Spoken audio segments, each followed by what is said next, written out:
Nikolai sudah berada di dalam ruangan kerja Satria pagi-pagi sekali. Pria tua itu bahkan sudah memegang dokumen penting yang proyeknya tengah dalam proses pengerjaan. Meneliti setiap detil perencanaan yang tertera di lembaran kertas tersebut hingga tak ada satupun yang terlewati. Satria memasuki ruangannya dengan jengah. Mendapati sang ayah yang sudah menempati singgasananya pagi itu.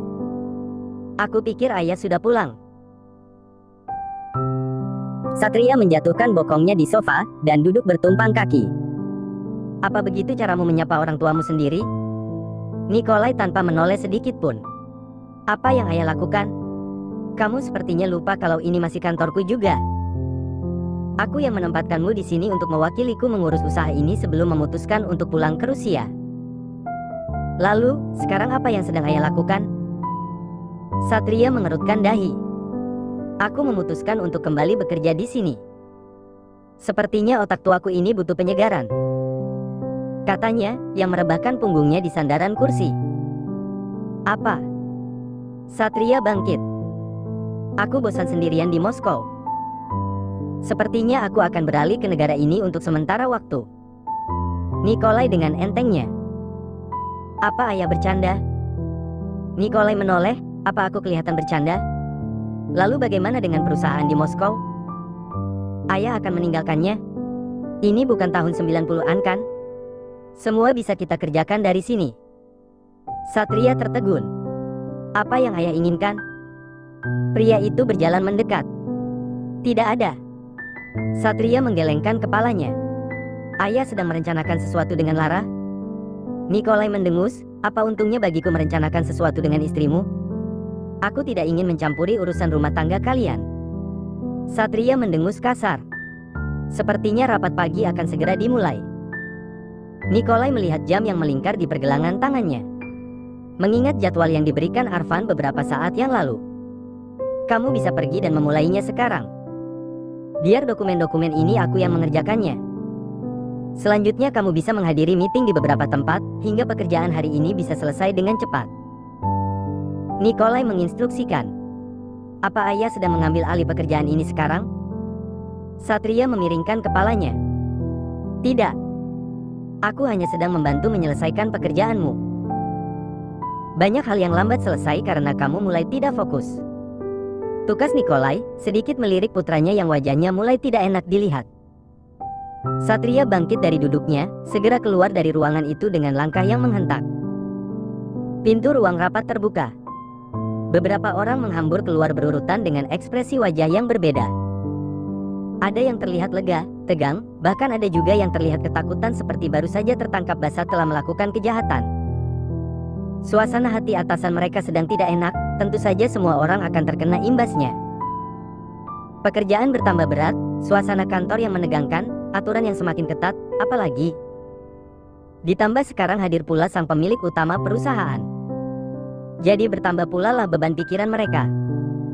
Arfan hanya terdiam ketika kertas-kertas berterbangan di atas meja. Sobekan berserakan di lantai. Pagi itu dimulai dengan ketidakpuasan Satria atas kinerja seluruh staf. Belum lagi presentasi yang tidak memuaskan pagi itu menjadikan atasannya itu tambah meradang. Teriakan menggema di ruang rapat.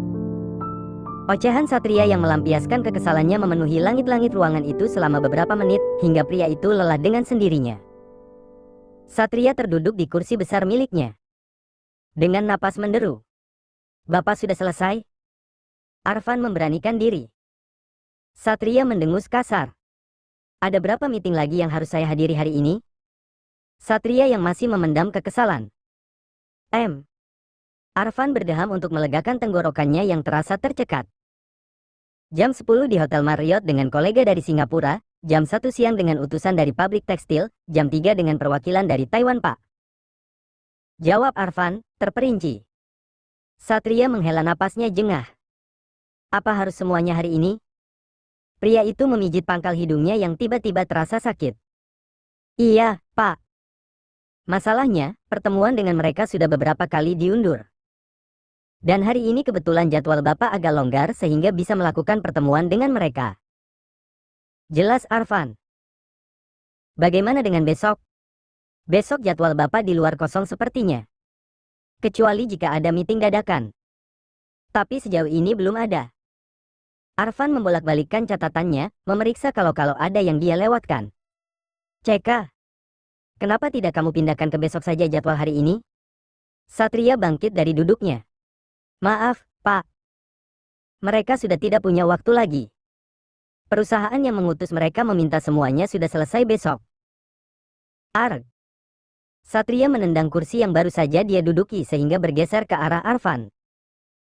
Jika saja asistennya itu tak sigap menghindar, maka bisa dipastikan dia akan mengalami cedera yang cukup parah. Satria mengusap wajahnya kasar. Kalau begitu, siapkan mobil sekarang juga. Perintahnya yang segera dilaksanakan oleh sang asisten. Kegilaannya sudah mulai kembali lagi rupanya. Huftah. Baru saja aku bisa bernapas lega, tapi sekarang sudah harus menghadapinya lagi. Ada apa dengan dia ini? Pasti istrinya berulah lagi, atau mungkin gundiknya yang kini mulai berulah. Ah, benar-benar merepotkan. Arfan menggelengkan kepalanya. Satria sedang dalam perjalanan ketika dia memeriksa ponselnya. Tak biasanya dia penasaran dengan postingan status kontaknya. Pria itu tersenyum manakala melihat status WhatsApp istri mudanya. Ah, Satria tiba-tiba merasa rindu. Baiklah, mari kita selesaikan pekerjaan hari ini dengan cepat. Gumamnya, seraya memasukkan kembali ponsel itu ke dalam saku jasnya. Satu persatu pertemuan Satria hadiri seperti biasa. Sedikit basa-basi, membahas prospek bisnis ke depan, negosiasi, sedikit jamuan makan dan minum, lalu diakhiri dengan kesepakatan antara kedua belah pihak untuk menjalin bisnis yang saling menguntungkan. Tak lupa diakhiri dengan tanda tangan perjanjian awal yang akan membawa kerjasama mereka untuk naik ke jenjang yang lebih menjanjikan lagi. Baik, Sir, semoga kerjasama ini terus berlanjut, dan saya harap semuanya berjalan lancar tanpa kendala apapun. Satria dan koleganya yang terakhir saling berjabat tangan. Sure, Pak Satria, saya harap juga begitu. Semoga Anda dapat diandalkan. Jawab pria dengan kulit putih dan mata sipit tersebut, yang berbicara dalam bahasa Inggris. Keduanya saling mengangguk dan melempar senyum. Awal yang baik. Dan tegukan terakhir dari Redwin yang mengakhiri pertemuan mereka petang itu. Kemudian pria Taiwan itu berpamitan. Sementara Satria masih betah duduk bersandar pada sandaran sofa, menghabiskan botol ketiga dari wine yang dia pesan beberapa saat yang lalu. Satria menatap jam yang melingkar di pergelangan tangannya. Jam sudah menunjukkan pukul 8 malam. Tapi dia enggan beranjak dari tempat itu. Dia merasa lelah dan ingin pulang, tapi pulang kemana? Ke rumah. Pria itu merasa tak ingin bertemu dengan Lara ataupun ayahnya yang pasti sedang menunggu kedatangannya. Satria masih merasa sangat kesal. Atau ke apartemen? Dia juga sedang tak ingin ke sana. Percuma saja dia pulang ke tempat itu karena tak ada seorang pun yang akan menyambut kepulangannya. Satria terdiam. Dengan sisa-sisa kesadarannya yang dia paksakan untuk bangkit dan terus terjaga. Pria itu keluar dari bar disambut sang sopir pribadi yang selalu setia menemani kemanapun tuannya pergi. Saya mau ke Bandung, Pak Amir. Katanya, dengan suara yang lemah. Bapak yakin? Saya mau ke Bandung. Katanya lagi. Baik, Pak. Sopir itu mengangguk dan segera memacu kendaraan tuannya dengan kecepatan yang lumayan tinggi. Sementara Satria sudah terlelap di kursi penumpang. Rumah sudah dalam keadaan gelap ketika Satria tiba. Jelas, waktu sudah berada hampir tengah malam. Hanya lampu teras luar saja yang menyala, dan beberapa lampu taman yang berdiri di antara pohon dan bunga. Satria langsung naik ke lantai atas begitu dia memasuki bangunan setinggi 2 tingkat itu. Dia membuka pintu pertama yang dilewatinya. Kamar Dikta. Gadis kecil itu tertidur begitu lelap, bergelung di bawah selimut tebal dan beberapa boneka. Satria tersenyum, kemudian kembali menutup pintu. Pria itu melanjutkan langkahnya menuju kamar utama, di mana sang istri tengah terlelap juga. Dia membuka pintu, kemudian masuk. Satria berdiri menyandarkan punggungnya ke pintu. Menatap sosok yang terbaring juga bergelung dalam selimut. Ruangan itu remang-remang yang hanya diterangi satu lampu tidur. Satria berjalan mendekat, melepaskan jas, membuka ikatan dasi dan melemparkannya ke lantai. Satria berhenti tepat di sisi ranjang, menatap Sofia yang tertidur begitu lelap. Wajah polos itu yang selalu dia rindukan setiap waktu. Dia duduk di tepi ranjang, melepaskan kemeja yang melekat pada tubuh sempurnanya. Sofia mengerjap kebingungan saat dia merasakan sesuatu yang hangat menyentuh kulitnya. Sebuah tangan besar sedang merayap di balik piyama yang dipakainya. Sofia hampir menjerit, dan berusaha untuk melepaskan tangan itu dari tubuhnya sebelum menyadari keberadaan suaminya. "Hei, ini aku," bisik Satria, menampakkan wajahnya yang tadi tersuruk di tengkuk istrinya. Sofia terhenyak. "Sayang," katanya, yang kemudian menangkap wajah tampan itu dengan kedua tangannya. Meyakinkan kalau itu memang benar suaminya. "Ya, ini aku." Satria berbisik. "Kenapa kamu ada di sini?" Sofia mencoba bangkit dari kungkungan pria yang sudah bertelanjang dada itu. "Aku ingin pulang," jawabnya, yang berusaha menempelkan tubuhnya pada Sofia. "Kenapa kamu pulangnya ke sini?" Sofia mendorong tubuh kekar itu, bau alkohol seketika menyeruak ketika Satria asteris-asteris bibir milik Sofia. "Kamu mabuk?" Cuma minum sedikit," jawab Satria, kembali meraih bibir istrinya dan melmatnya hingga perempuan itu hampir kehabisan napas. "Sayang." Sofia kembali mendorong dada Satria agar menjauh. "Mandilah dulu." Satria tak mendengarkan. Dia menarik lepas piyama yang melekat pada tubuh istrinya dengan kasar hingga kancingnya terlepas dan berhamburan di lantai. Napas keduanya kian memburu. Suara percintaan mereka menggema di seluruh ruangan. Satria menggeram, menenggelamkan wajahnya di belahan dada Sofia saat pelepasan terjadi di tubuhnya yang menegang. Hingga semuanya terasa bagai terlepas dari tempatnya. Tangan Satria merayap mencari kehangatan yang semalam direngkuhnya ketika dia merasakan hawa dingin menerobos dari sela ventilasi udara di atas jendela. Sisi lain ranjang yang dia tiduri telah kosong. Sofia telah bangun terlebih dahulu rupanya. Pria itu mengerjap menyesuaikan cahaya redup yang menyelinap lewat tirai yang tersingkap. Mengusap wajah dan menyugar rambutnya yang berantakan. Lalu bangkit dan menyingkap selimut yang menutupi tubuh telanjangnya. Satria turun dari tempat tidur dan berjalan memasuki kamar mandi yang berada di ujung ruang ganti untuk membersihkan dirinya. Wangi masakan menguar di indera penciuman Satria saat dia menuruni tangga. Masuk ke ruang makan luas yang menyatu dengan dapur. Tampak Sofia yang tengah berdiri di depan kompor, menyiapkan sarapan untuknya. "Dikta sudah pergi?" Satria menatap jam di pergelangan tangannya yang sudah menunjukkan pukul 7.30. Sofia menoleh, lalu mengangguk. "Sendiri?" tanya Satria lagi. "Diantar Pak Amir," jawab Sofia. Satria mendekat. "Sarapan?" Sofia menawarkan. Namun yang terjadi adalah pria itu merangkul tubuhnya dengan erat. Menenggelamkan wajahnya di ceruk leher Sofia.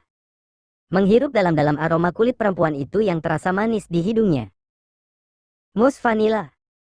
Aku ingin sarapan yang lain," bisiknya di telinga Sofia, membuat tubuh perempuan itu meremang. Sofia mendorong dada Satria untuk menciptakan jarak di antara mereka. "Mesum. Ini masih pagi." Sofia membelalakan matanya. Satria terkekeh, meraih pinggang perempuan itu agar mereka kembali berdekatan. Lalu menempelkan kening mereka berdua. "Apa kamu tidak pusing? Semalam sepertinya kamu mabuk?" tanya Sofia. Kini mereka telah bersiap di meja makan untuk sarapan. Satria menggeleng. "Aku tidak mabuk. Hanya minum sedikit." Sofia mengangkat alisnya tinggi-tinggi.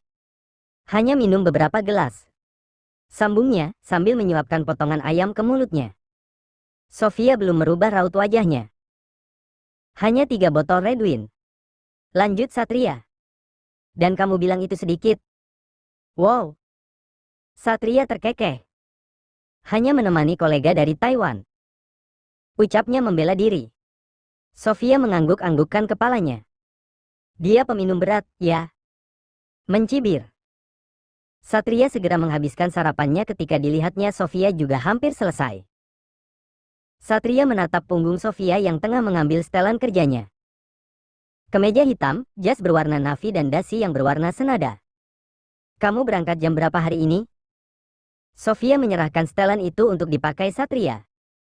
Aku bebas mau berangkat jam berapapun, itu kan kantorku. Satria menggendikkan bahunya.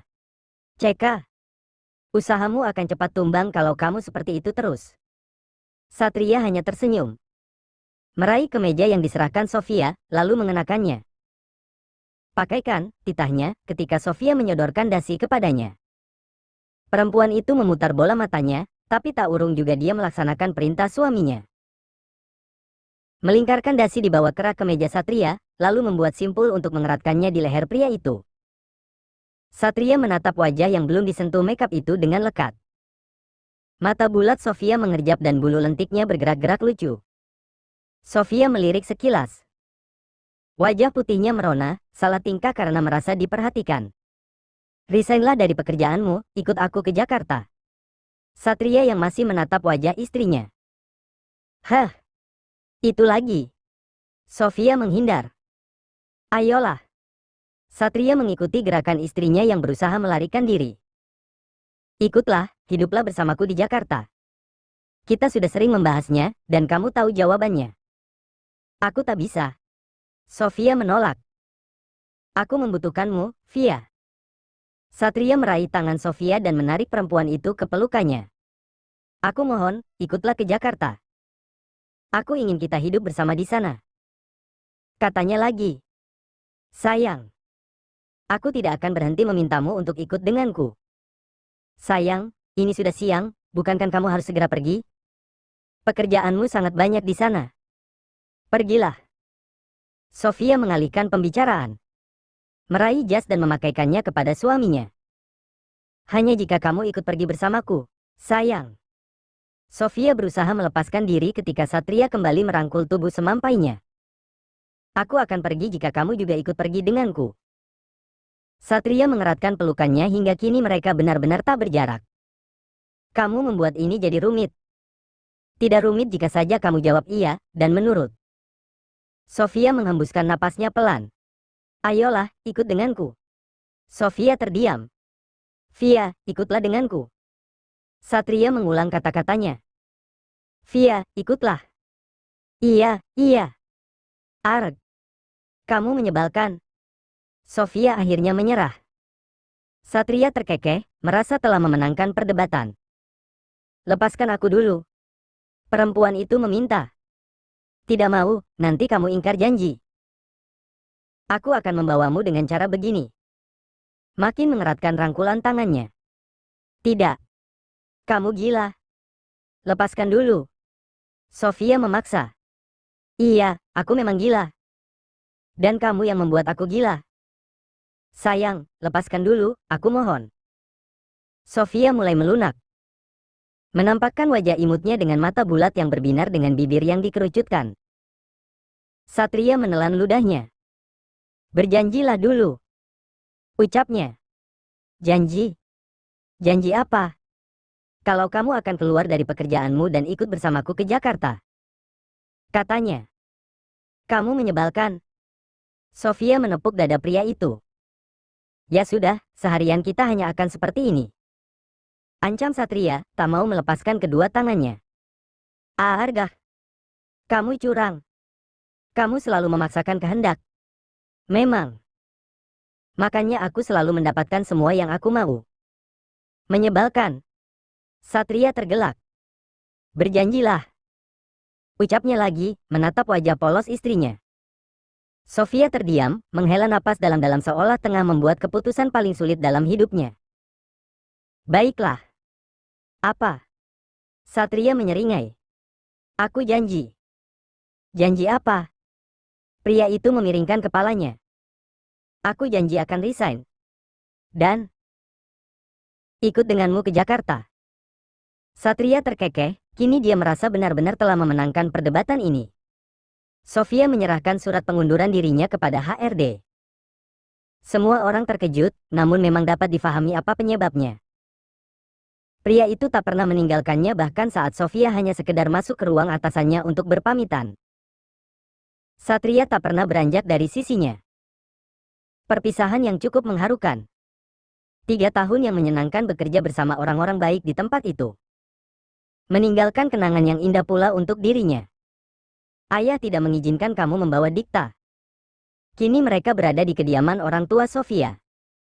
Tapi ya, jangan bawa dia, kami akan kesepian.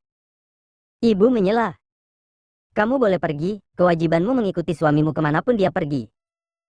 Tapi jangan bawa Dikta, kami tidak rela berpisah dengannya. Tapi aku. Sofia menoleh ke arah suaminya, berharap pria itu membantunya berbicara. Ayah menggeleng. Jangan bawa Dikta, Satria. Selain Sofia dan Dikta kami tidak punya siapa-siapa lagi. Jika kamu membawa mereka berdua, lantas kami bagaimana? Pria 65 tahun itu mengiba. Satria terdiam, lalu merangkul pundak istrinya dengan lembut. Kita bisa menjemput Dikta sesekali di akhir pekan saat dia libur sekolah, katanya. Ayah dan ibu mengangguk setuju. Kami tidak akan protes soal itu. Kalian bisa membawa dia sesekali, jawab ayah. Kini Sofia yang terdiam.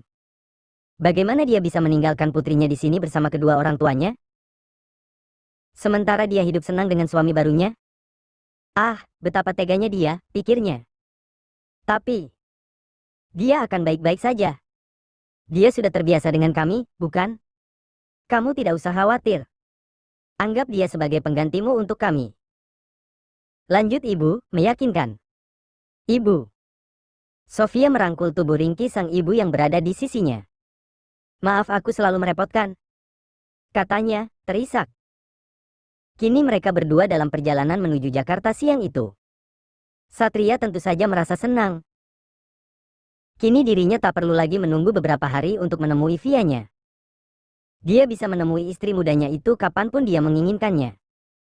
Senangnya, Bapak. Gumam Sofia ketika melihat raut wajah Satria yang ceria, dengan senyuman yang selalu tersungging sepanjang perjalanan. Belum lagi suaminya itu tak melepaskan genggaman tangannya. Satria terkekeh. Apa alasanku untuk tidak bahagia? Ini hal yang paling aku inginkan. Satria menautkan jari-jari mereka berdua. Sofia menggumam lagi. Kenapa? Kamu tidak senang hidup bersama dengan aku? Satria sedikit menggeram. Tidak. Bukan begitu. Maksudku, kamu lebih memilih kita hidup berjauhan, kamu lebih senang kita seperti itu? Agar kamu bebas pergi kemanapun kamu mau? Satria mulai meradang. Bukan. Maksudku, aku hanya... Sudahlah, kalau kamu tidak mau. Satria melepaskan tautan jari tangannya. Pak Amir, putar balik. Kembali ke Bandung. Satria tiba-tiba. Apa? Maaf, Pak. Kita sebentar lagi keluar tol.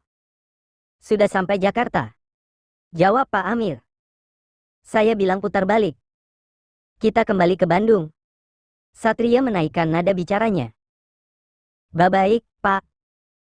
Jawab pria parubaya itu. Jangan. Pak Amir, lanjutkan saja, tidak usah putar balik. Sergah Sofia. Mereka terdiam. Jadi bagaimana, Pak? Kita putar balik atau jangan? Pak Amir memberanikan diri. Satria terdiam. Tidak apa-apa Pak Amir, kita lanjutkan saja ke apartemen, jawab Sofia, yang kemudian dijawab anggukan oleh sang sopir. Terima kasih Pak Amir, ucap Sofia ketika Pak Amir meletakkan koper dan travel bag berisi barang pribadi miliknya, setelah mereka tiba di apartemen. Pria itu mengangguk, kemudian keluar dari hunian pribadi majikannya. Satria masih terdiam sejak mereka turun dari mobil. Pria itu bahkan tak menggandeng tangan Sofia saat mereka berjalan seperti biasanya. Tampak dia masih kesal. Kamu mau ke kantor siang ini? Sofia memulai percakapan. Iya. Sebentar lagi. Satria dengan suara datar, menjatuhkan tubuh tingginya di sofa. Sofia melirik jam yang menempel di dinding. Ini sudah jam 1. Aku tidak peduli. Aku tidak bisa bekerja, suasana hatiku sedang tidak baik hari ini. Satria memalingkan wajahnya dari Sofia. Perempuan itu menghela napasnya pelan. Dia menggaruk kepalanya yang tak gatal. Suaminya sedang merajuk kali ini. Sofia mendekat. Apa yang harus aku lakukan agar suasana hatimu membaik? Sofia menarik dagu Satria agar kembali menghadap dirinya. Pandangan mereka bersirobok. Mata kelam Satria menatap bagai menembus hingga ke jantung. Sofia semakin mendekat, lalu duduk mengangkang di pangkuan pria itu. Lagi, wewangian yang lembut dan manis menguar di indera penciuman Satria, membuat dadanya berdegup kencang. Kamu seperti remaja jika sedang marah seperti ini. Sofia berbisik di telinga Satria membuat tubuh pria itu meremang. Sofia melingkarkan kedua tangannya di leher Satria, kini wajah mereka hanya berjarak 1 jengkal saja. Hembusan napas keduanya saling beradu. Satria menelan ludahnya kasar, jakunnya bergerak naik turun.